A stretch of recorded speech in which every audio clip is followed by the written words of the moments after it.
ভর দুপুরবেলা, কিন্তু হঠাৎ করে এত জোরে বৃষ্টি নেমেছে যে আমি দৌড়ে গেলাম ছাদে কাপড় আনার জন্য। তখন আমি 3 মাসের অন্তঃসত্ত্বা। আকাশে কালো মেঘ ছেয়ে আছে। সেদিন ছিল আমাবস্যা। আমি তা খেয়াল করিনি। কাপড় উঠাতে উঠাতে আমি পুরোই ভিজে গেলাম। আমাদের বাড়ির পেছনে একটা বটগাছ আছে।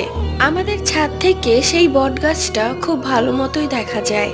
তো যাই হোক, আমি কাপড়গুলো নিয়ে নিচে নামার সময় অনুভব করি কেউ আমার পিছন পিছন নামছে, কিন্তু পুরো ছাদে আমি একাই ছিলাম। আমি যখন পিছনে ঘুরে তাকাই তখন আমি যা দেখি তা দেখে আমার পায়ের নিচের মাটি সরে গেল, মাথায় আকাশ ভেঙে পড়ল। আমি দেখলাম এক শয়তানি হাসি দিয়ে আমি নিজেই ছাদ থেকে নিচে নামছি। কিন্তু এটা কি করে সম্ভব?